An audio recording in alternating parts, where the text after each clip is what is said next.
en este primer encuentro de la Academia VIC 2022 que estamos llevando adelante Brendis y mi persona. En este primer taller de métodos de enseñanza nos estará apoyando José Manuel Blanco. Él es ingeniero electricista, mención comunicaciones de la UCB, y estudió como segunda carrera un profesorado superior en la Universidad Católica de Argentina. Él emigró hace 6 años y está en Buenos Aires y está aquí para apoyarnos dándonos herramientas pedagógicas para alcanzar clases exitosas. Esperamos de verdad que esto sea muy útil para todas ustedes y que lo aprovechen al máximo. Así que intentemos estar presentes en este momento. Brindémonos este espacio y muchas gracias por estar acá. Adelante, José. Gracias, Lisbeth, y gracias a todas por sumarse, más por la hora que deben estar todas cansadas. Si pueden, las que tengan la oportunidad pueden abrir sus cámaras y así nos vemos todos y tenemos una mejor interacción. Yo les voy a compartir la pantalla para comenzar con la sesión. Me dicen cuando puedan ver toda la pantalla. Se ve, sí se ve. Perfecto. Bueno, antes de comenzar esta charla, quería aclararle primero 3 cosas. El punto número 1 es que es muy difícil resumir en 1 hora y 15 minutos todo un contenido que tal vez yo pude percibir en 4 cuatrimestres, en 4 semestres, en 4 periodos. El punto número 2 es que por favor se sientan todas libres de interrumpirme en cualquier momento cuando no entiendan algo, activan el micrófono y me interrumpen. Yo creo que esa es la mejor manera de que no quede ninguna duda. Y como punto número 3, a lo largo de la charla yo voy a ir haciendo como unos pequeños paréntesis donde les voy a ir explicando por qué hago algunas cosas y por qué no. Entonces, la unidad temática de hoy va a ser métodos de enseñanza. Y aquí hacemos el primer paréntesis. Ustedes cada vez que vayan a dar una charla, vayan a dar una clase o una conferencia, no deben olvidar por nada el título en la presentación inicial. Y además del título, ustedes tienen que darse la libertad de utilizar cualquier material de soporte en la presentación que no esté atado, digamos, a una estructura de la academia.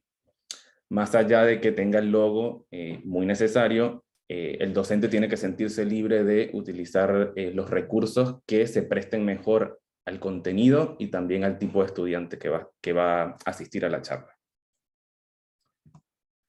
Los objetivos que queremos alcanzar hoy.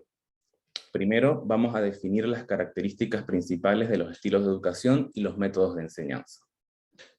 Como punto número 2, vamos a desarrollar una secuencia didáctica y la vamos a orientar a la enseñanza virtual. Y como punto número 3, el objetivo es que valoremos los fundamentos de la educación en situaciones de la vida cotidiana. Y aquí hacemos de nuevo un paréntesis. Ustedes siempre que hagan una charla tienen que dejar muy en claro cuáles son los objetivos de esa charla. ¿Qué quieren ustedes de sus estudiantes? Y los objetivos nosotros lo podemos definir o dividir en 3 grandes ramas. Tenemos primero los objetivos conceptuales, que son todos aquellos que nos hablan de algún hecho, de alguna definición, de algún concepto. Los objetivos procedimentales, que son los que nos hablan de algún procedimiento, de algunas acciones, de algún paso a paso que se desarrolle dentro de la clase. Y por último, un objetivo aptitudinal que hable de valorar, de actitud, de tomar en cuenta cada una de las prácticas que se están dando dentro de la enseñanza. Entonces recuerden, siempre dejar en claro cuáles son los objetivos e incluir al menos un objetivo conceptual, un objetivo procedimental y un objetivo actitudinal. Vamos a ver, Eliana, si nos ayuda a identificar en este caso cuál sería el objetivo conceptual de estos 3.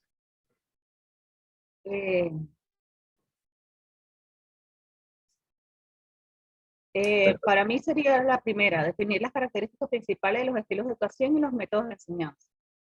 Muy bien. Entonces, el primer objetivo que tenemos es el conceptual porque estamos haciendo una definición. Siempre tenemos que dar un marco de referencia, un marco de contexto dentro de nuestra charla. Luego, Jaise, si nos puede ayudar, ¿cuál sería el objetivo procedimental? Gracias, José Manuel. Creo que tiene que ver con el desarrollo de la secuencia didáctica orientada a la enseñanza virtual, en este caso. ¿Y por qué crees que sería ese?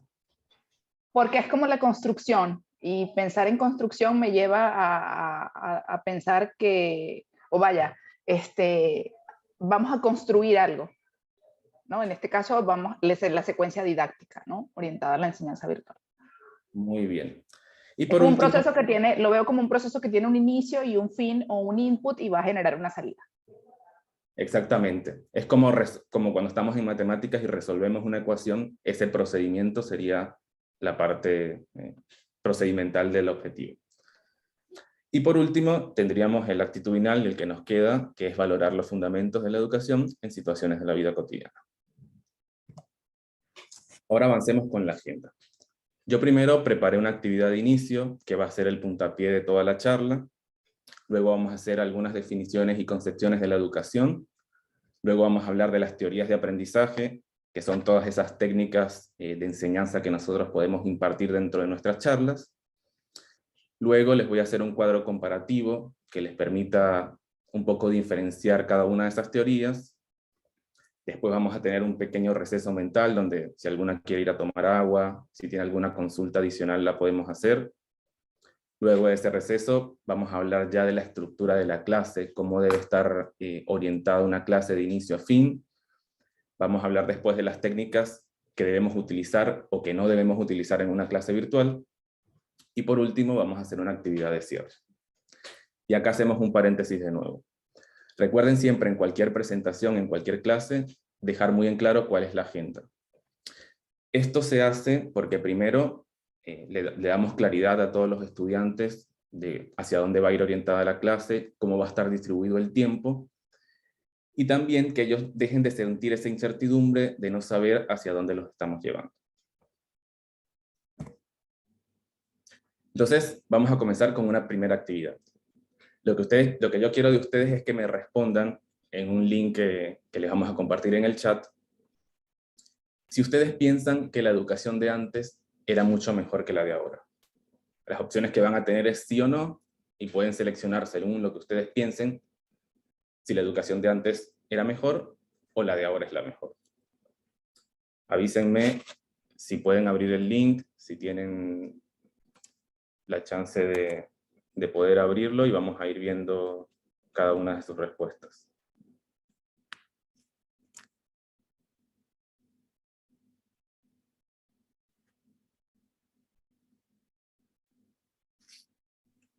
Sí, aquí funciona el link.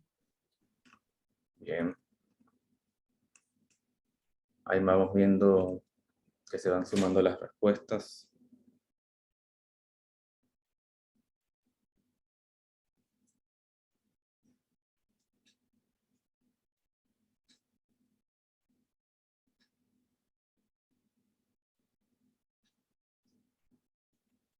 ¿Están viendo el diagrama de torta todas? Sí. Bien.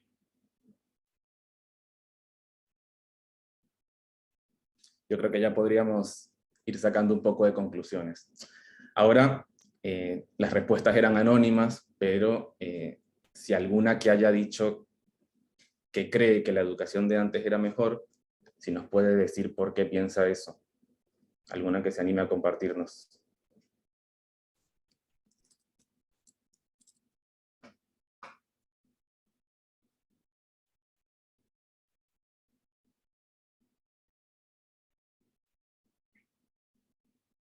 A ver, alguna que se anime a decirnos por qué piensa que la educación de antes era mejor que la de ahora. Bueno, yo creo que por un tema de quizás antes por ahí para conocer de un tema o de un tópico, por ahí tenías que revisar, no sé, diversas fuentes. Ahora esas diversas fuentes están todas concentradas en en un buscador en internet y no sabemos si en verdad eh, son veraces o no, ¿no? La veracidad de la información que se puede encontrar en internet. Yo creería que por allí Muy, todo, en ese particular diría que sí, era antes mucho mejor por allí. muy bien. ¿Y alguna otra que piense que la educación ahora es mejor? Que nos diga por qué piensa eso. Yo coloqué que no estaba de acuerdo, pero no porque piense que la de ahora es mejor. O Muy bien. sea, coloqué que no estaba de acuerdo porque considero que obviamente la educación parte creada del ser humano y el ser humano va construyendo como métodos y tácticas y procesos de acuerdo a lo que va considerando y lo que es bueno para el momento, y también va ligado un poco a la supervivencia, o sea, qué necesita mi entorno o el contexto en ese momento. Y a partir de eso se van creando ciertos métodos y ciertas necesidades. Me parece que ahora sí, obviamente es muy distinto, pero por ejemplo, se ha comprobado que no se necesita ser tan riguroso, ser tan frío o ser tan alejado y tan inhumano a los alumnos para que te puedan comprender y puedan aprender algo. Entonces, capaz no era que eso antes estaba mal, sino que no se tenía el conocimiento o las herramientas para comprender cómo hacerlo de otra manera. No sé, es lo que puedo percibir. Muy bien, es un muy buen análisis. Ahora volvamos con estos puntos de vista que tenemos, volvamos a la presentación. Y ahora, con estas respuestas vamos a hablar de las concepciones de la educación. Si nosotros nos ponemos a pensar, por ejemplo, en un dispositivo móvil, en un celular, y vemos el teléfono como era en el año 2000, y lo comparamos con el teléfono en el año 2022, vemos cómo las empresas de tecnologías han sacado más de 1000 modelos en solo 20 años, y cómo las empresas de tecnología le han incluido al dispositivo móvil características que no paran de crecer. Por ejemplo, el teléfono solamente podía llamar, luego se le agregó mensajería de texto, luego pantalla color, luego pantalla táctil, cámara, y así va creciendo el teléfono, e incluso se le seguirán incluyendo nuevas características. Lo mismo pasa con la medicina. Si nosotros por ahí nos vamos un poco más atrás, a los años 50, 60, y comparamos la medicina de esos años con la medicina de ahora, vemos cómo hay avances tanto en tratamientos, en cirugías, en diagnósticos. Digamos, el progreso en la medicina ha sido abismal y no se puede negar. Pero si hacemos el ejercicio de ir al año, por ejemplo, 1890, y nos asomamos por una ventana todos y vemos hacia un salón de clase, vamos a ver que está el docente parado sobre un escenario, escribiendo en el pizarrón, y por el otro lado los alumnos, todos organizados en filas y columnas, y sentados en pupitres o mesas. Y si venimos al año 2022, y vamos a un colegio y nos asomamos por la ventana, vamos a ver al mismo docente sobre el escenario, escribiendo sobre el pizarrón, y a los alumnos debajo, organizados en filas y columnas. Entonces, ahí tenemos que empezar a reflexionar. ¿Qué tanto ha cambiado la educación desde hace más de 150 años a los años de ahora? Un poco lo que podemos notar es que tal vez antes el docente escribía en un pizarrón de tiza y ahora escribe en un pizarrón acrílico, y que el docente antes tal vez utilizaba un retroproyector y ahora utilizan videobeam, o que antes dentro del aula había más libros y ahora hay solamente computadoras. Pero esos no son avances de la educación, esos son avances de la tecnología. Lo que a nosotros nos interesa realmente es que haya avances en los métodos de enseñanza. Y es muy grave que la educación no pueda avanzar como lo avanzan otras ciencias. Entonces, es por esa razón que las reformas educativas a lo largo del tiempo han fracasado cuando un ministerio o un gobierno o alguna organización trata de hacer alguna reforma en los métodos de enseñanza, siempre se ven muchas resistencias. Resistencias por parte de los docentes, porque el docente dice, yo tengo 20 años enseñando de una manera que para mí funciona y yo voy a seguir enseñando así. O el padre que dice, yo quiero que mi hijo aprenda de la misma manera que yo aprendí. Y eso es grave, porque la educación tiene y debe avanzar, y la educación de antes nunca puede ser mejor que la de ahora, porque entonces los procesos de enseñanza quedan estancados en el cronosistema, en el paso del tiempo. Las personas cambian y el tiempo cambia, y los métodos de enseñanza deben cambiar. Y para eso están los pedagogos, los investigadores en el área de educación, que siempre van agregando nuevas técnicas de enseñanza y que nosotros debemos aprender a adoptarlas y a ponerlas en práctica. Entonces, a partir de estas analogías que yo les estoy haciendo, nace la concepción de la educación tradicional y de la educación moderna.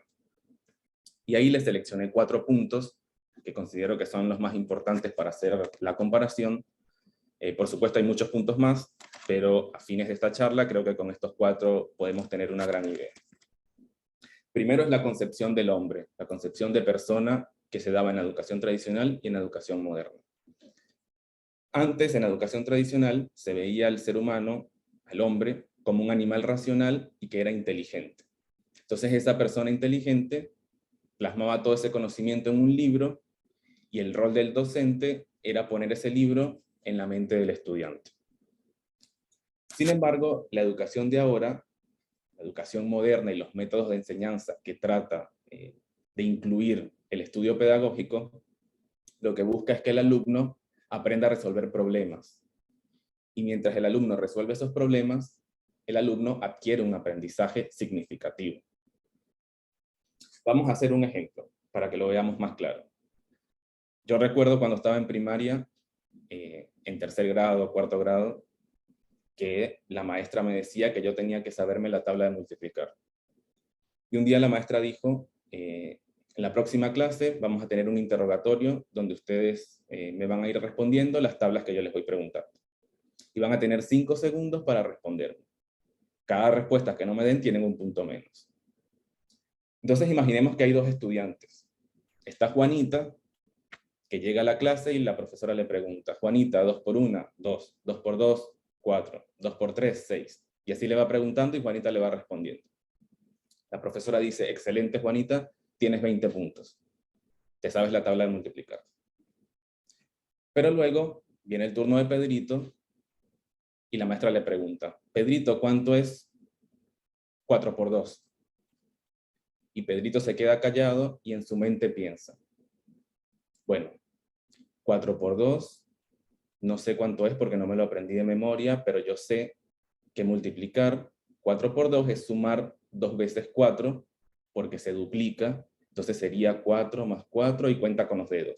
1, 2, 3, 4, 5, 6, 7, 8. Le dice 8, maestra. Entonces la maestra le dice, no, contaste con los dedos, no te lo aprendiste y tardaste. Así que estás reprobado. Entonces aquí nos ponemos a pensar nosotros y yo les pregunto, ¿es justo este método de enseñanza de que Juanita se lo haya aprendido de memoria y sacó 20, y Pedrito, que no tiene la capacidad cognitiva de memorizarlo, pero tiene la capacidad cognitiva de hacer el análisis y entender la lógica de la multiplicación, quedó reprobado? Entonces, esas son un poco las analogías entre la educación tradicional y la educación moderna que nosotros debemos tratar de evitar dentro de nuestras aulas. Por otro lado, está la actividad escolar. La educación tradicional lo que imponía era que el docente desarrollara más y más habilidades. En cambio, en la educación moderna, lo que se busca es que el alumno sea el que desarrolle estas habilidades. Vamos a verlo con un ejemplo también. ¿Alguna de ustedes seguro recuerda haber hecho una exposición, o haber preparado una exposición en la primaria, en la secundaria o en la universidad? Y esa exposición se la daba a su grupo de compañeros. Sinceramente, ¿qué piensan ustedes? ¿Quién aprendía más? ¿Ustedes o sus compañeros?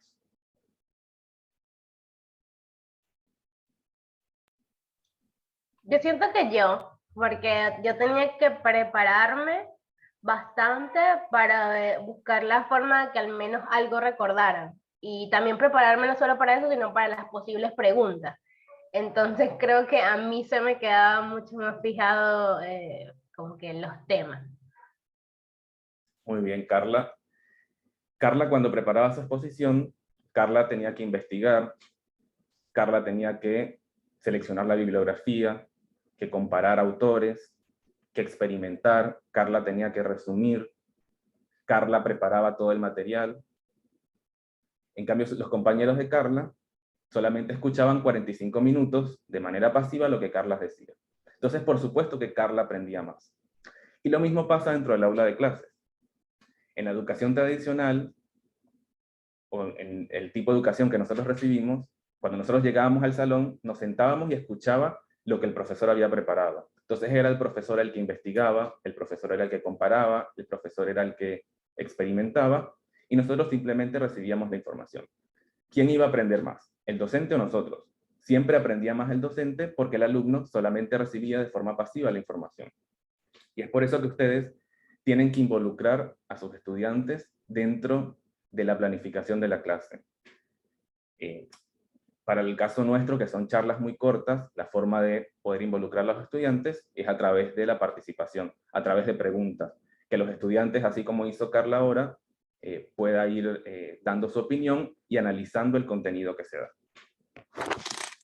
El punto número 3, que sería la clase, y esto hablábamos un poco hace un ratito, la clase en la educación tradicional era una clase expositiva, una clase donde el docente era distante, donde el alumno tenía que escuchar, donde no podía interrumpir.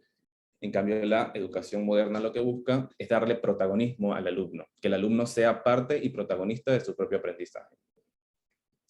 Y por último, el punto que les dejé al final es el conocimiento de los fines. Así como yo les mencioné los objetivos de la clase al principio, el alumno necesita conocer el objetivo y la finalidad de los contenidos que está viendo. En la educación tradicional, el docente lo que le importaba era completar la planificación de cada uno de los contenidos que dictaba un día u otro.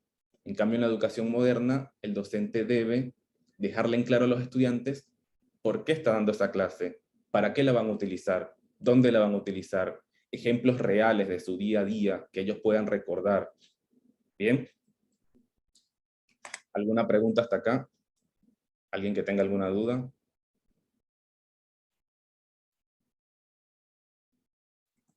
Bien, continuamos. Ahora vamos a hablar de las teorías de aprendizaje, que es un poco lo que nos interesa en esta charla. Las teorías del aprendizaje son métodos que desarrollaron diferentes científicos y que estudiaron a lo largo del tiempo para ver cómo las personas aprendemos, cómo las personas podemos adquirir algún conocimiento. Y las que yo les traje hoy las dividimos en dos grandes teorías. Estas primeras teorías que vamos a hablar, que son las teorías asociacionistas, y después vamos a hablar de las teorías constructivistas. Las teorías asociacionistas son las que están arraigadas en el conductismo, en la conducta de la persona. Y perdón si hay algún psicólogo o psicóloga, perdón, aquí en la clase, porque seguramente sabe más del tema que yo, y tal vez pueda ayudarme a profundizar en algunos conceptos, pero las teorías asociacionistas son aquellas donde se pensaba que la persona podía aprender a través de la conducta que demostraba. Por ejemplo, la primera teoría es el condicionamiento clásico que desarrolló Iván Pavlov y que decía que siempre a un estímulo iba a haber una respuesta.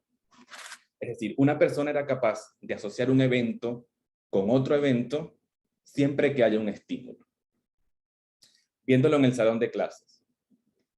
Cuando un alumno, por ejemplo, escuchaba el timbre a las 10 de la mañana, sabía que ese timbre significa que podía ir al receso y que podía comer. Entonces, el alumno cada vez que escuchaba el timbre, sabía que tenía que salir. El timbre en ese caso era el estímulo. El alumno aprendió con ese estímulo lo que tenía que hacer. Pero este tipo de condicionamiento no es solamente humano. Entonces ahí ya tenemos que tener algunas alertas. porque los animales también aprenden así. Por ejemplo, si nosotros tenemos un perro, una mascota, y le tocamos una campana, el perro lo que va a hacer es ver la campana, ver de dónde viene el ruido y nada más. Después le seguimos tocando la campana, ya el perro no tiene no toma ninguna acción porque ya sabe que es la campana que está sonando. Pero si yo cada vez que sueno la campana, al perro le doy una porción de pollo, el perro va a saber que cada vez que yo sueno la campana, le voy a dar comida. Entonces, yo vengo un día y toco la campana, pero no le doy el pollo al perro. Y el perro comienza a salivar, porque el perro sabe que en algún momento viene su comida. Entonces, antes el perro salivaba solo cuando le daba el pollo. Ahora hay que el perro salivara cuando tocó la campana. Entonces, ese estímulo neutro, que era la campana, condicionó al perro a realizar una acción. Eso es lo que habla el condicionamiento clásico. Y por otro lado está el condicionamiento instrumental u operante que desarrolló Skinner, que nos habla del refuerzo. Y este sí los voy a poner en forma de ejemplo para que lo veamos más claro. Dentro de cualquier charla o cualquier clase, nosotros dijimos que debemos dar paso a la oportunidad de que los alumnos puedan participar y comentar, de que los alumnos puedan brindar sus aportes. Y aquí viene el refuerzo del docente. Cuando un alumno participa y da una respuesta que no es acertada, y el docente le dice, tiene un punto negativo, o el docente le dice, no estudiaste, que estuviste haciendo todo el fin de semana, qué mala respuesta, qué mal análisis, qué baja capacidad de análisis que tiene. Cuando el docente le vuelva a preguntar a ese alumno para que participe, el alumno no va a querer participar, porque sabe que hay una consecuencia si se equivoca. En cambio, si el docente refuerza la participación con comentarios positivos, aunque no sean participaciones acertadas, el alumno siempre va a sentirse en libertad de seguir participando, siempre se va a sentir en libertad de seguir brindando sus aportes. Y eso habla un poco del condicionamiento operante, que siempre que se refuerce una conducta, el alumno va a tener más chances de repetirla. Esa imagen que dice ABC es porque sería antecedente, behavior y consecuencias. La desarrolló un científico inglés, entonces por eso está así. Pero lo que quiere decir es que una conducta que el alumno pueda realizar o no va a estar siempre influenciada por el antecedente que tuvo ese alumno y la consecuencia que tuvo esa conducta en el pasado. Bien. Ahora hablemos del constructivismo, que es lo que más nos interesa. El constructivismo lo que habla es de aquel aprendizaje que ocurre como construcción propia y reconstrucción de significados y donde el alumno es protagonista de su propio aprendizaje. Y aquí yo les seleccioné 3 teorías que para mí son las más importantes. Vamos a comenzar con Piaget. Piaget era un psicólogo francés que nos decía lo siguiente. Los alumnos siempre van a interactuar, asimilar y acomodar los conocimientos para encontrar el punto de equilibrio. Siempre la interacción quiere decir que el alumno juega con el objeto, el alumno lo ve, lo toca, sabe la presencia del contenido. En la asimilación, como es un contenido nuevo, el alumno lo que hace es buscar en sus archivos la lógica que pueda darle según lo que él conoce. Es decir, ¿a qué se me parece esto? ¿A qué me recuerda? ¿Con qué lo puedo comparar? Y la acomodación es ese proceso donde el alumno cambia su propia construcción y luego de un proceso de experimentación, el alumno puede reconocer la lógica del objeto sin necesidad de compararla con lo que recuerda de forma fallida. Y el punto de equilibrio es ese momento donde finaliza la acomodación y el alumno adquiere el conocimiento pleno. Vamos a hacerlo con un ejemplo que creo que es la forma más práctica de aprender Piaget. Acá yo les dejé un avión que está volando con algunos pájaros. Entonces, vamos con la primera pregunta dentro de este escenario. Nosotros estamos todos en una isla desierta en el medio del Pacífico. Nos criamos ahí. Y nunca en nuestra vida vimos un avión. No sabemos lo que es un avión. Y de repente pasa un avión volando.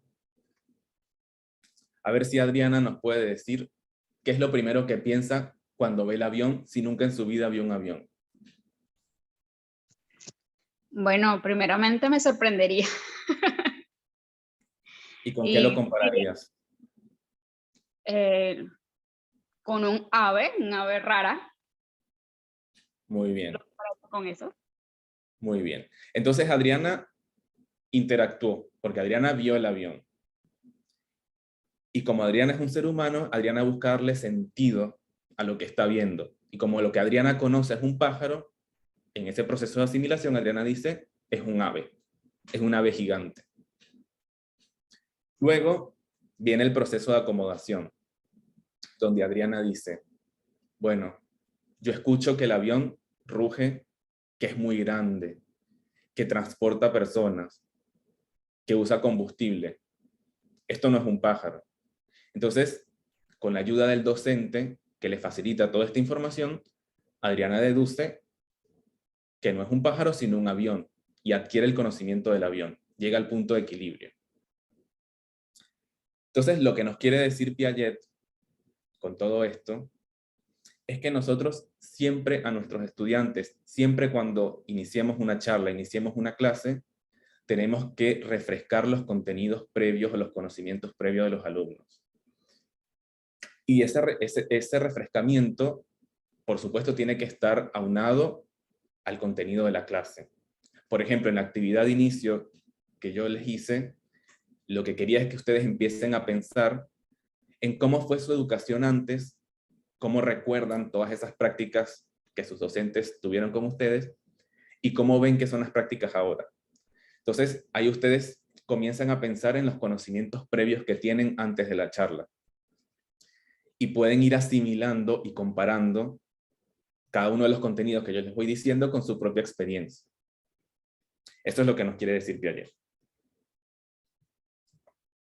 Por otro lado, está Vygotsky, que era un psicólogo ruso, de origen ruso, que le hablaba de 3 zonas de desarrollo. La zona de desarrollo real, la zona de desarrollo potencial y la zona de desarrollo próximo. ¿Y qué son estas zonas? Vygotsky decía que la zona de desarrollo real era todo aquello que el alumno podía hacer por sí mismo y que servía para poder aprender los contenidos que yo estaba tratando de darle. Entonces, eso nos pone a pensar un poco en los conocimientos previos también de los estudiantes.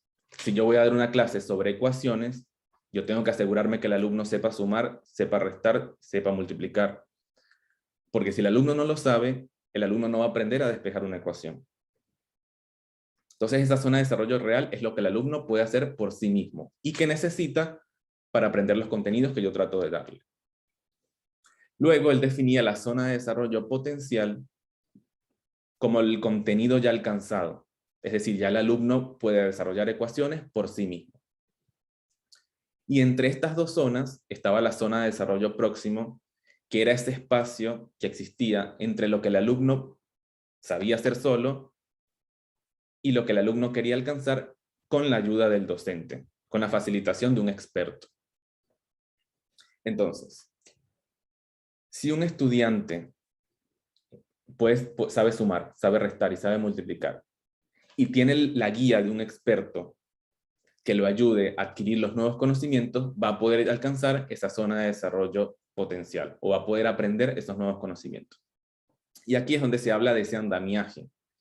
Es decir, se hace la comparación con un andamiaje porque se dice que todas las herramientas que le facilita el experto al estudiante son andamios que les permiten alcanzar ese conocimiento pleno.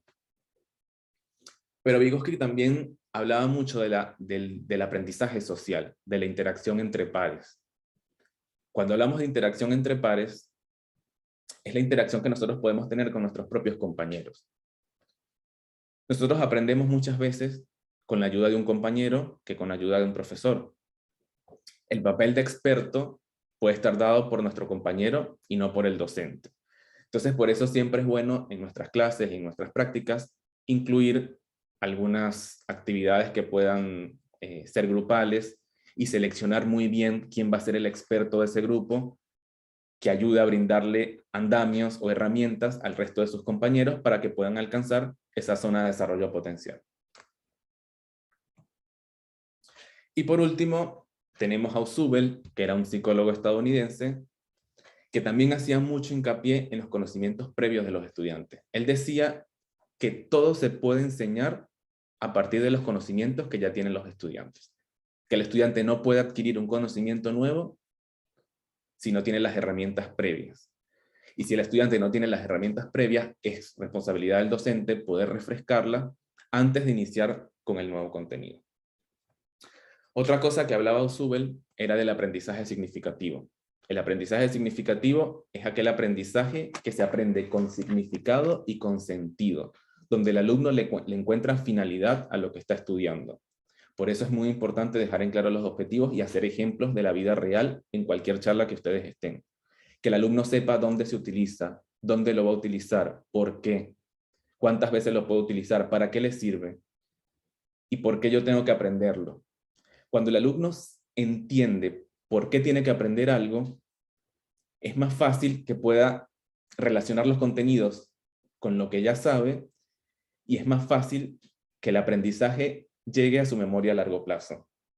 Que no se le formen islotes en su mente donde se memorizan la tabla de multiplicar, como el ejemplo de Juanita, pero cuando Juanita llega en 5º grado ya no se la sabe porque la memorización quedó en la memoria a corto plazo, pero Pedrito, que entendió la lógica y la utilidad que tenía la multiplicación, es capaz de desarrollar estos nuevos contenidos.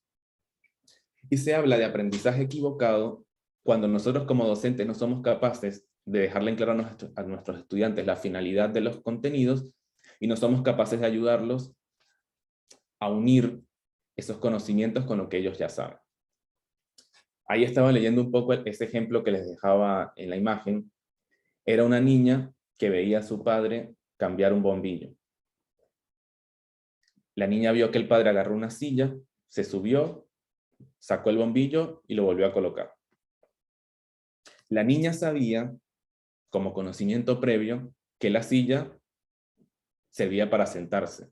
Conocía la silla, conocía la forma y la utilidad que tenía.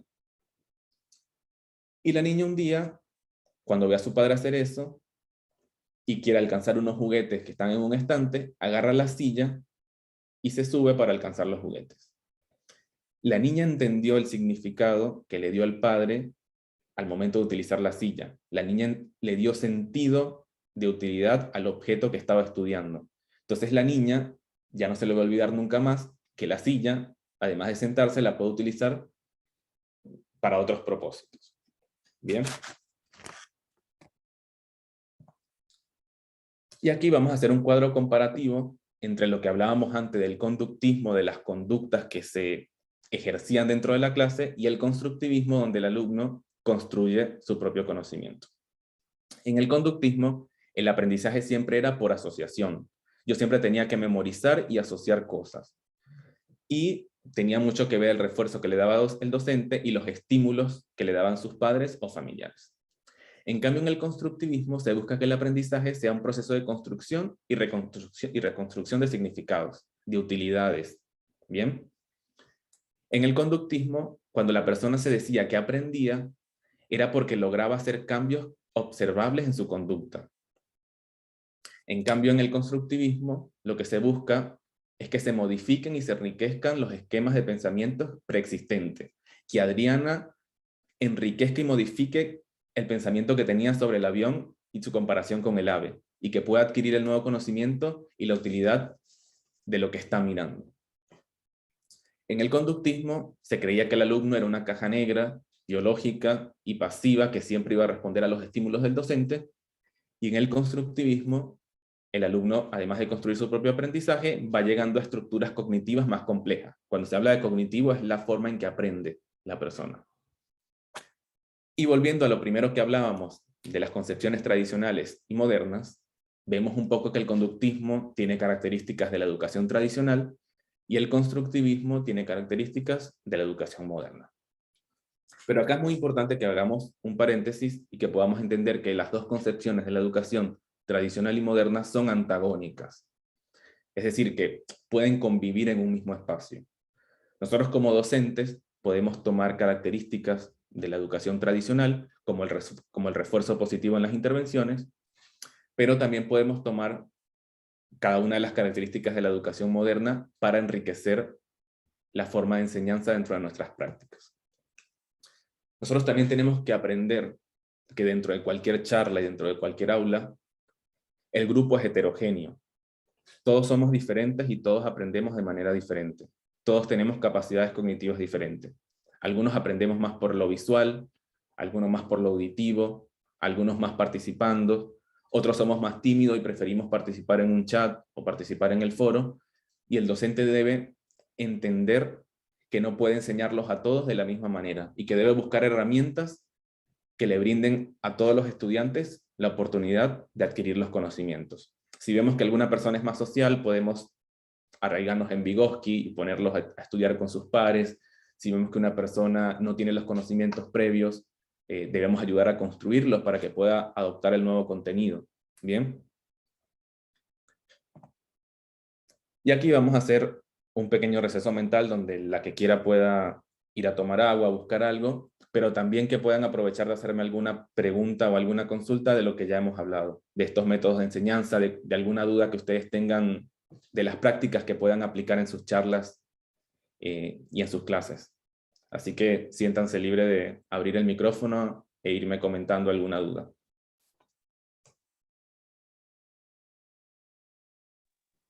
Creo que más una duda es como reafirmar eso de que cuando las clases son dinámicas, digamos, tenemos actividades, alguna forma de participar, creo que se asienta un poco más el conocimiento. O sea, yo porque soy una persona muy práctica, y si no lo hago yo misma, no siento que no aprendo de las mismas formas. O sea, soy una persona que tiene que estar presente, que tiene que practicarlo, que, no sé, experimentarlo para que eso a mí de forma particular me quede. O sea, es eso. Bien, muy bien, Adriana. ¿Alguna más que le haya quedado una duda, que algo no lo haya entendido? No, ¿Qué quería más? comentar también que pasa mucho que, o sea, completando lo que estuvimos viendo, que de la educación a como era antes a como es ahora, también la vemos en el caso de la educación universitaria, que la educación sola, la que tenemos formalmente, va cambiando. Desde niño te meten cosas y te obligan, como tú decías, a repetirlas. Cuando vas ya en bachillerato, de base asume que sabías lo de primaria, pero ya en la universidad, en la mayoría de las carreras, hay materias que te permiten tener esta contribución o este pensamiento propio. Y cuando ya pasas a carreras, a posgrados y a postdoctorados, eres tú el que termina a construir la clase, es el diálogo con tus compañeros de clase, sobre todo en maestrías que son múltiples o que no son de una sola área, como una especialización, sino que son que se abre a otras carreras. Y normalmente en los equipos habla el que sabe de marketing, el que sabe de administración, y bueno, ambos crean un plan de negocio, pero ese plan de negocio no está visto solo desde el lado de vender, sino de ser rentable. Y si no sé, hay alguien de medicina y el plan de negocio es de medicina, el de medicina va a decir las aplicaciones prácticas de eso, ¿no? Y me parece que cuando estaban hablando de si la educación antigua o moderna estaba, eso era en lo que estaba pensando, en cómo incluso cuando vamos subiendo nuestro grado académico, la educación y la manera de educarnos va cambiando, simplemente porque estás cambiando de grado, porque estás cambiando de lo que estabas haciendo antes. Es muy bueno tu aporte, Mari. Es exactamente lo que venimos hablando. Lo que pasa es que cuando nosotros estamos en primaria y en secundaria, nosotros no tenemos la oportunidad de elegir lo que queremos aprender. Nosotros vamos al colegio a que nos impongan unos conocimientos.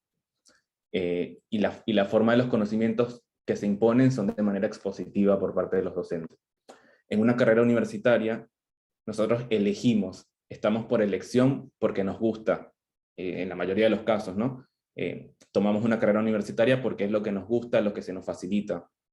Entonces, sería muy interesante que en los niveles inferiores, en nivel primario y secundario, en lugar de dar contenidos por cumplir con metas, se pueda aprovechar la capacidad cognitiva de cada estudiante, que el que sabe dibujar y pintar se le pueda reforzar mejor, a obligarlo a ver química y sacar y balancear ecuaciones que no le sirven de utilidad, ¿no? Entonces, esa es una discusión muy grande que se tiene en la educación. Y también lo que comentabas del nivel universitario y nivel posgrados y doctorados, es que se termina aprendiendo más porque los docentes nos permiten construir a nosotros nuestro propio aprendizaje. Somos nosotros más activos, participamos más dentro de la construcción del aprendizaje. No somos simplemente personas que escuchamos de manera pasiva lo que el profesor dice, sino que participamos de manera activa en la formación de esos conocimientos.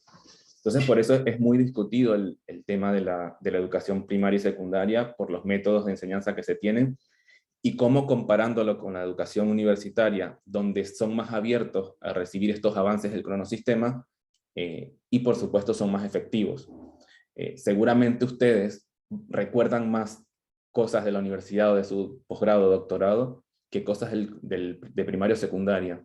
Y no es por el tiempo, es porque lo que se aprende nunca se olvida, queda en la memoria a largo plazo. Lo que se aprende con significado y sentido no se olvida. Se le olvidan los contenidos de primaria y secundaria justamente por eso, porque los memorizaron y porque fueron simplemente personas que escucharon de manera pasiva lo que decía el docente.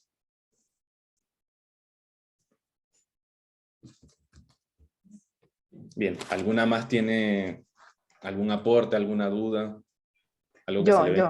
Sí, yo quería opinar también, conectando con el comentario de Mari, sobre el balance. A pesar de ser una persona de tecnología y normalmente estamos muy enfocados a lo binario, o es blanco o es negro, o es 1 o es 0, creo que en el tema educativo, sí, yo en lo particular me inclino más por el balance, por el equilibrio, porque sí he visto que la tendencia del constructivismo es un poco más distendida, es un poco más flexible, y está bien, eso no quiero decir que estoy en contra, está bien, pero ¿hasta qué punto en las etapas iniciales, educación básica, media, puede ser positivo para los jóvenes, para los niños? En el caso de que hay muchas instituciones constructivistas que no te avalan una estructura de horarios, y tú lo puedes llevar a las 10, 11 de la mañana si quieres.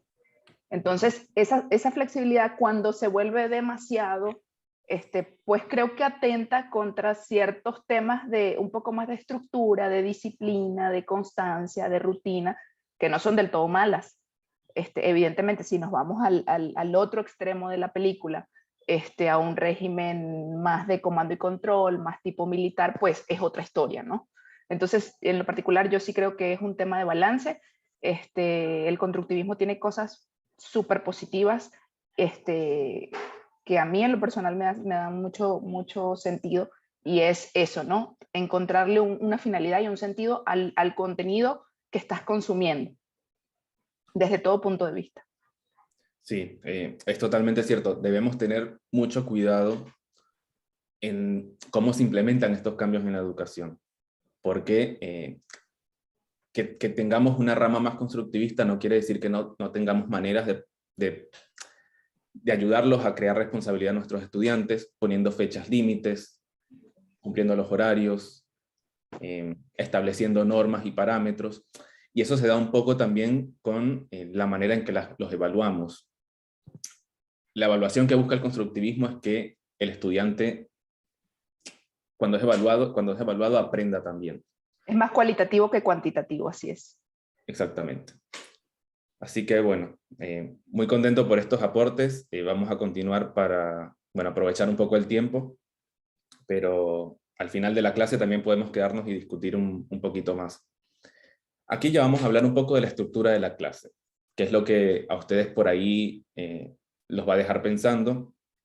Una clase, una charla, una exposición, Como punto número 1, tiene que tener una planificación. Ustedes no pueden dar una clase, una charla, si no tienen una planificación. Y ahora yo les voy a mostrar un ejemplo.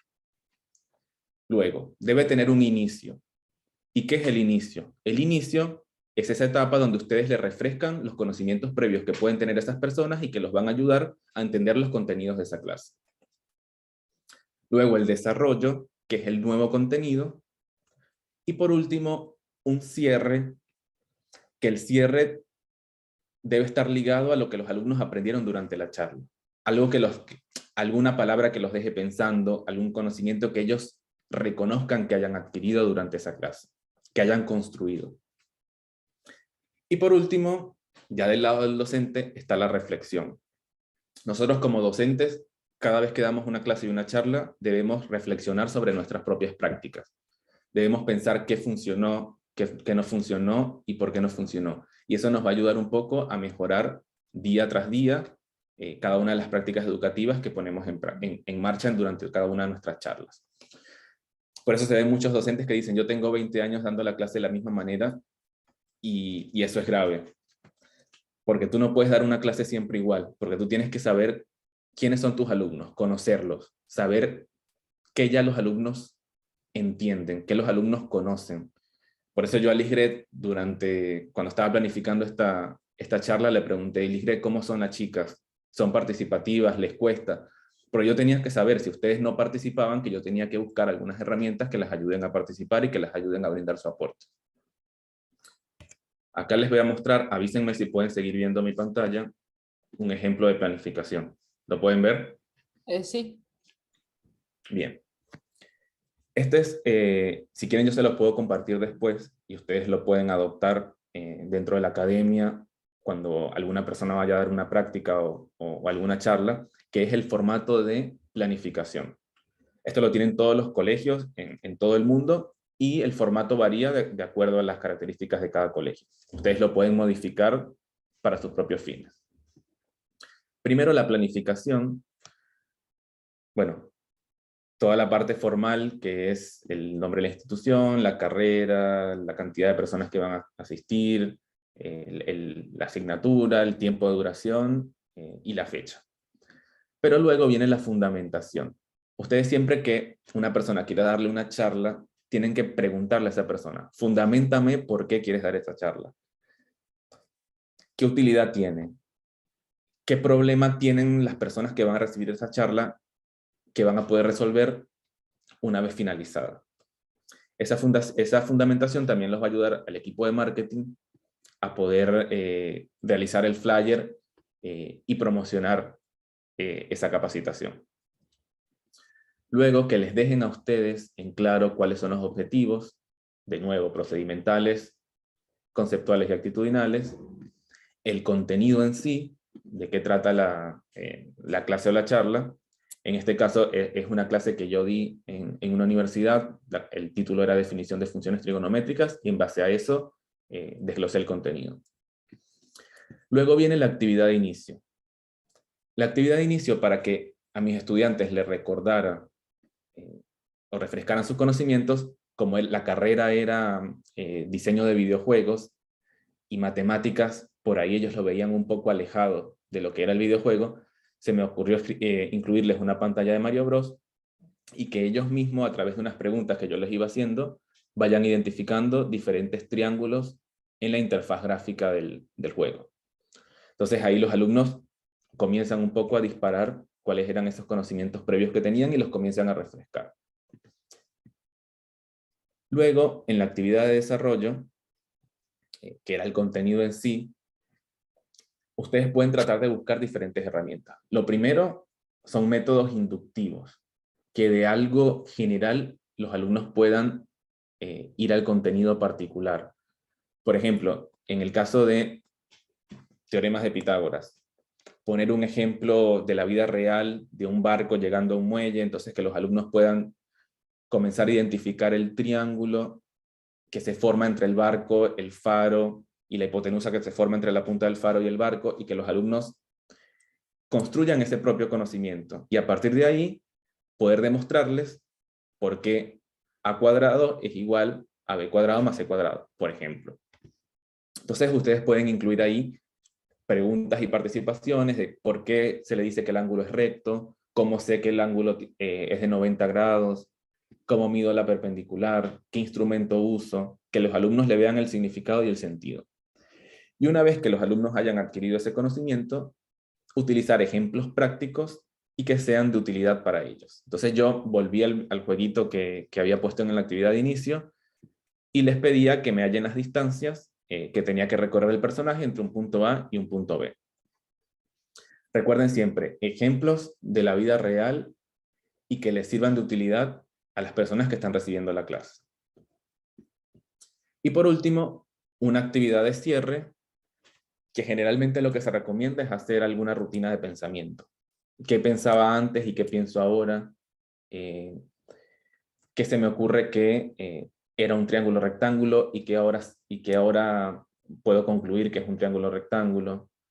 ¿Qué situaciones o qué otros ejemplos me imagino en la vida real de los contenidos que acabo de ver? Y luego que les incluyan también en su planificación la bibliografía de donde sacaron esos contenidos. Yo creo que esta estructura va a ser bastante clave al momento de que ustedes aprueben o no si una charla o una capacitación puede ser interesante o no para el grupo.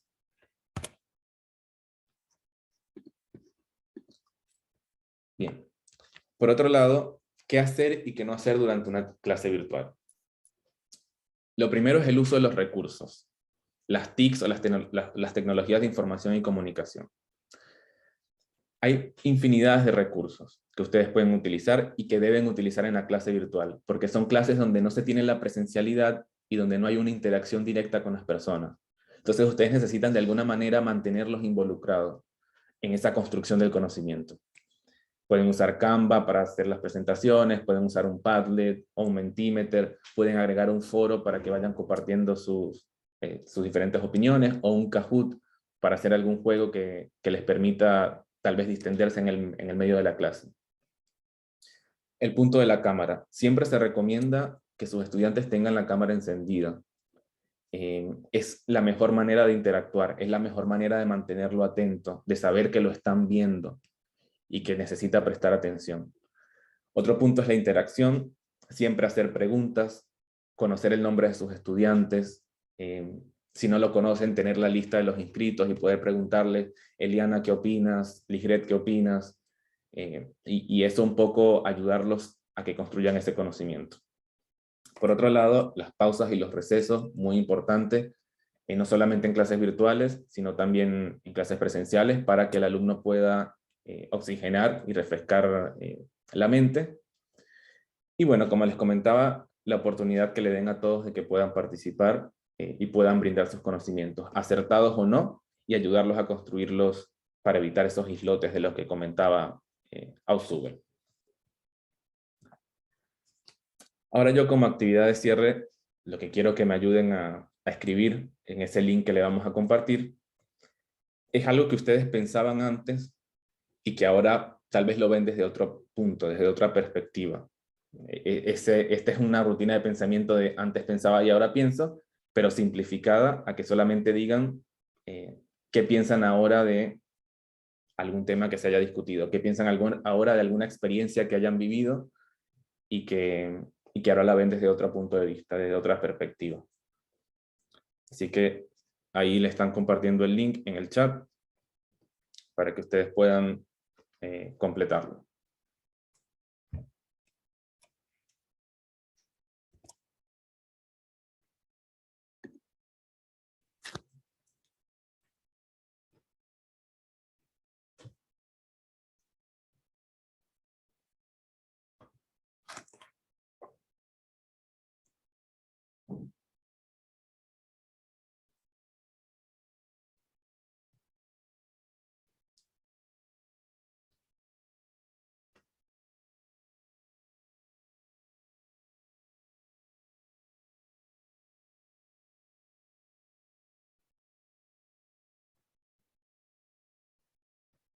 ¿Pudieron acceder sin ningún problema al link o alguna tiene algún inconveniente?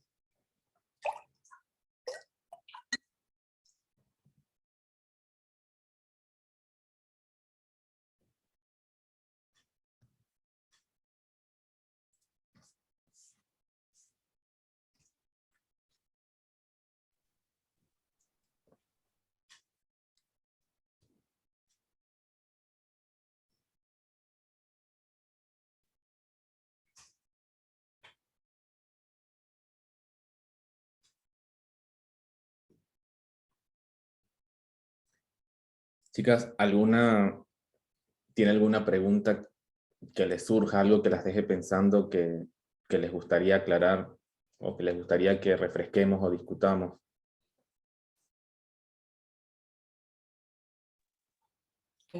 Sí, José, por aquí. Primero, gracias por lo que nos acabas de compartir. Y mi pregunta sería, ¿cómo conocer o empezar a conocer a tu audiencia? Si, por ejemplo, no tenemos esa posibilidad como tú, en este caso que me consultaste, cómo son las chicas, más o menos el tipo de público, o sea, ¿cómo hacer ese primer acercamiento a los estudiantes? Bien, hay varios métodos. En educación primaria y secundaria es muy fácil porque el docente tiene un grupo asignado. Pero cuando vamos a hacer una charla y cuando hacemos ese proceso de inscripción, uno de los campos que sí o sí deberíamos incluir es a qué carrera pertenece la persona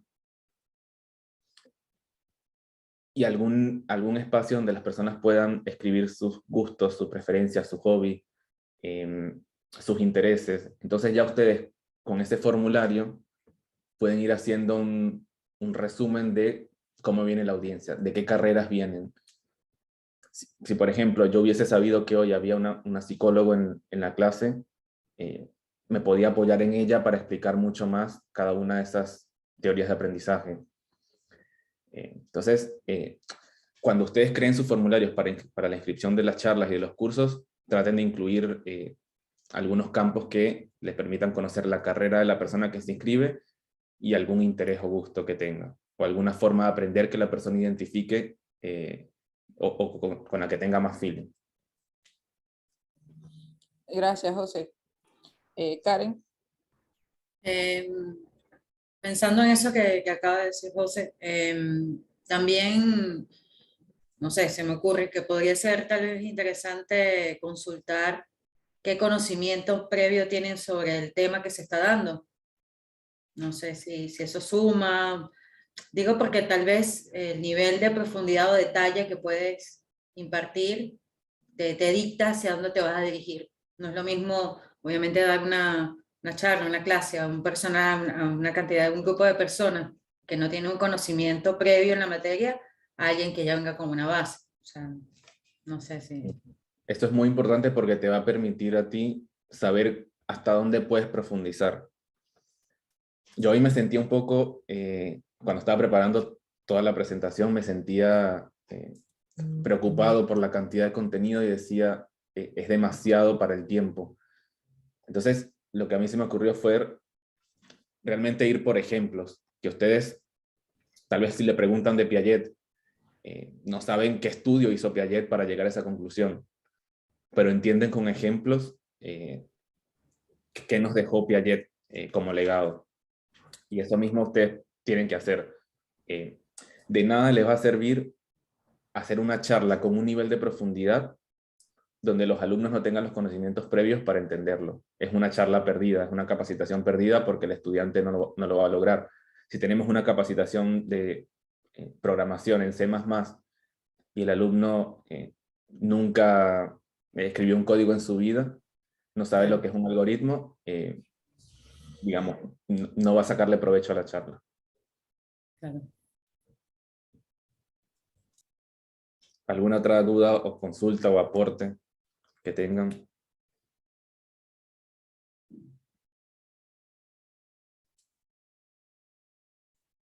En cuanto al material que tienen que preparar, qué imágenes deben utilizar, cuáles no.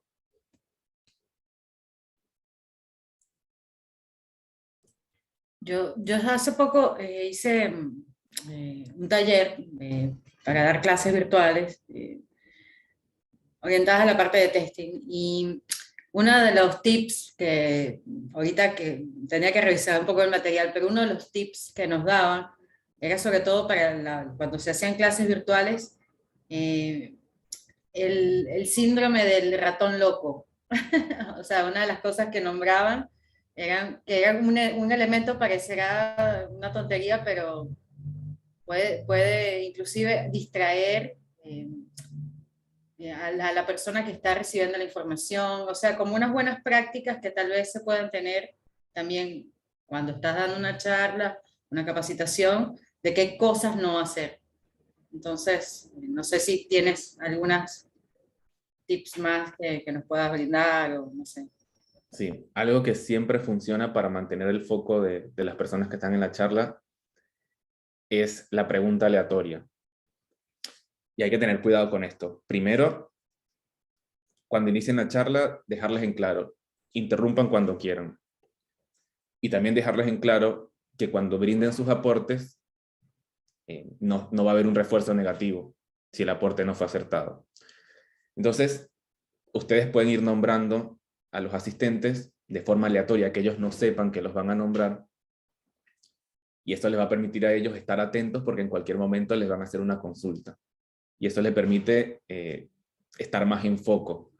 A veces hay estudiantes que tienen la cámara apagada y se van a cocinar, se van a hacer cualquier otra labor, y esa es la oportunidad perfecta cuando el docente le pregunta, ¿y qué opinas, fulanito, de tal cosa? Y no está, sabe que va a haber un problema. Entonces, no saber cuándo el docente le va a preguntar es la manera más acertada en una clase virtual para que se mantenga presente y atento.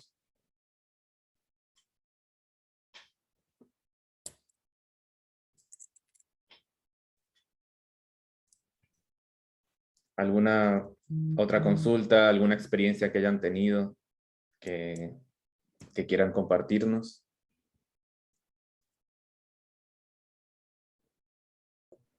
Buenas noches, por acá habla María Luis Carmona. He estado súper atenta a todo lo que han explicado, ¿no? Interesante la experiencia que nos tocó en el caso de la pandemia de la escuela en casa, ¿sí? Fue abrumadora, en mi caso fue abrumadora. El sistema educativo se adaptó simplemente a seguir enviando el mismo contenido que se hacía de manera presencial, pero ahora a través de manera digital.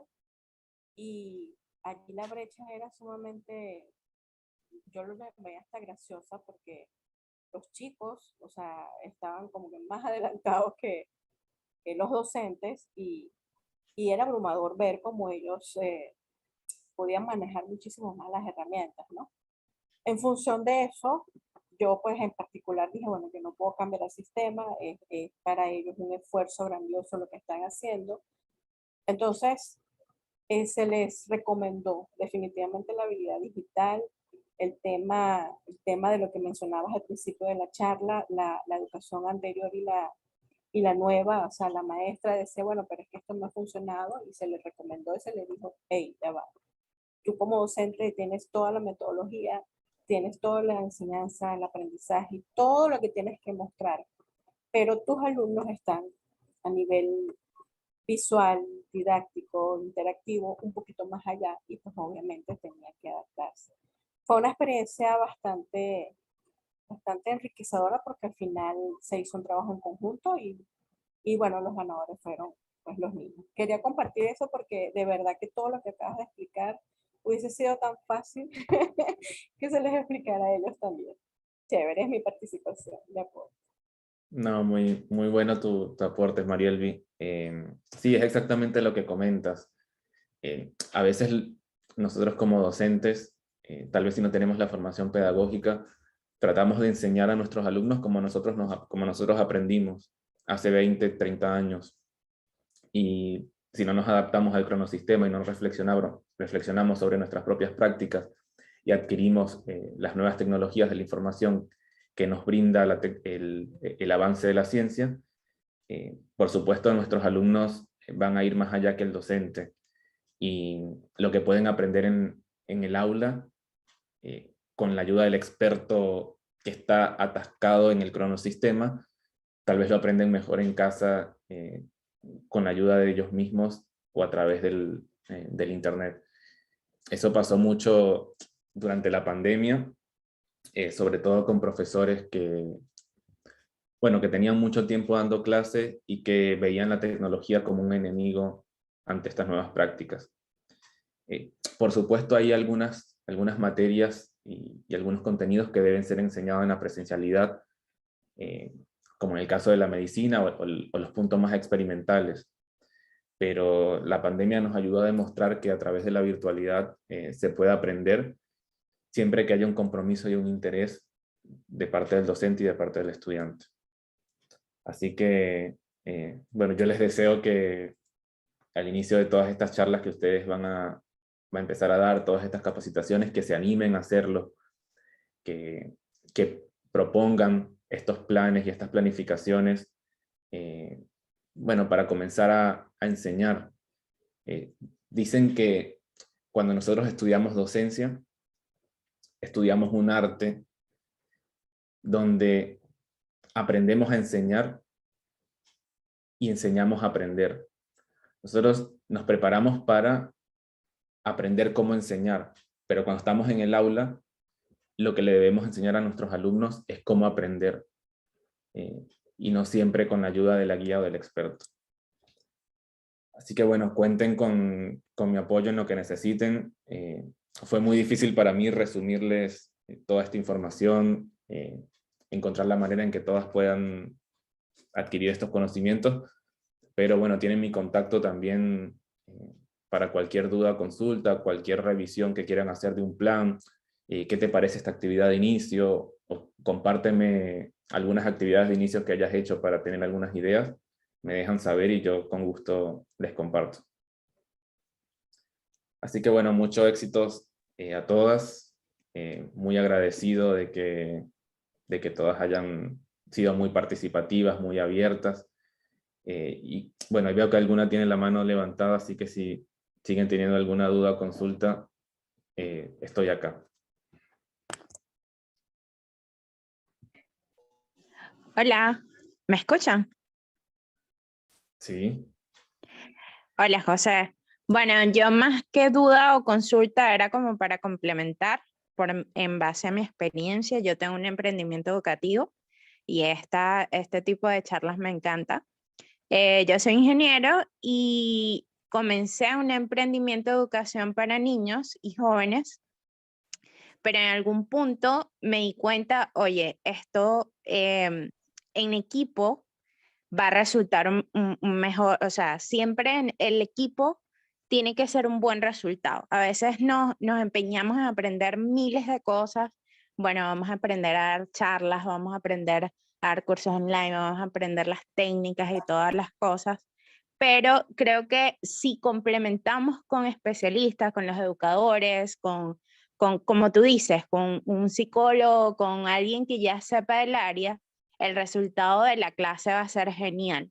Creo que nosotros aquí, como la comunidad que tenemos de excelentes profesionales, el hecho de trabajar voluntarias y trabajar en complemento en ciertas áreas, creo que es lo ideal y el resultado de las clases va a ser genial. Por ejemplo, en la experiencia que tuvimos el año pasado con un proyecto que era para niñas jóvenes, donde varias voluntarias estuvieron dando un curso de programación de distintas áreas, fue excelente porque cada una puso su grano de arena. Entonces el trabajo en equipo para mí también es clave, independientemente que nos especialicemos en distintas áreas y aprender todas las técnicas educativas y de tecnología.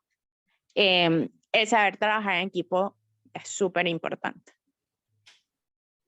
Sí, el trabajo entre pares es fundamental para el aprendizaje. Y bueno, veo que ustedes eso bastante lo tienen, así que ya tienen un punto ganado.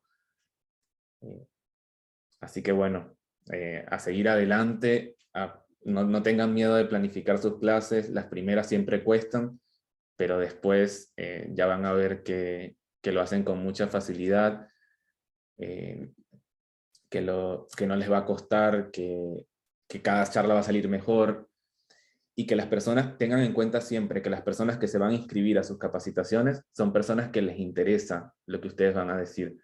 Y eso facilita mucho el aprendizaje que ellos van a adquirir.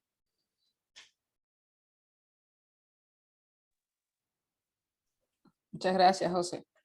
No, gracias a ustedes, a todas, y que tengan una linda noche, y siempre me quedo a su disposición. para lo que Ya, necesite. antes de que se acabe todo, nos vamos a tomar una foto, por favor. Si pueden colocar encender sus camaritas y así nos vemos todos. Y también ustedes, José. Que creían que no les iba a decir para tomar la foto. Se iban a librar de mí. Pues no. Me lo esperaba. Yo también pensé que íbamos a salvarnos de la foto. No. A ver. A esperar. Por allí. Ligre. Está aquí. Marielvi. Bueno, Ray nos dijo que tiene un poquito de alergia. Pero puse un corazoncito. No me sale el corazoncito. Bueno. Bueno. Vamos a hacer un screen de pantalla. Se van a reír. Ya les aviso. Ya, espérense que. Por aquí está Noé. Ray puso su corazoncito. Bueno, Marielvi no puede poner su cámara, pero bueno, vamos a tomar la fotito. Ahí va, 1, 2, 3. Y vamos a hacer un boomerang. Ya va. Porque, ajá. Y si ya saben cómo soy, ¿para qué me invitan? Así. Les aviso. Ya va. Ok. 1, 2, 3. Bueno, ahí quedó perfecto. Muchísimas gracias, José. Fue increíble la sesión de hoy. Aprendí un montón. También muchas gracias a nuestras coordinadoras Lisgret y Brendis por esta inauguración de la Academia BIT. O sea, si esto fue el primer evento, estoy súper ansiosa de todo lo que se viene, así que las felicito, chicas. Estuvo muy lindo. Gracias a todas las que se conectaron. No sé si ustedes quieren decir algo para cerrar. No, gracias. Gracias por sumarse y por anotarse. Y obviamente muchísimas gracias a José Manuel por estrenarse con nosotros también en esto. Así que espero que les sirva. También quiero invitarlas a que si tienen algo que quieran compartir a través de la academia, pues son bienvenidas. Nos pueden contactar a Lisgret, a mí por el Slack y así poner en práctica lo que hoy José Manuel nos enseñó. Así que, bueno, están todas invitadas a ser parte de la academia con algún tema que quieran compartir. Y bueno, eso. No sé, Lisgret, si quieres agregar algo. Sí, por aquí de nuevo, gracias José, amigo. Muchas gracias por apoyarme en esto, por apoyarnos a la comunidad. Gracias chicas por sumarse a esta iniciativa y las esperamos en la academia para seguir compartiendo conocimiento con todas las chicas, porque si el conocimiento no se transmite y se queda en una persona, ahí muere y no es la idea. Y como dijo Laura, aquí somos un gran equipo y estamos todas para apoyarnos. Así que anímense a participar. Y de verdad, muchas gracias. Chao.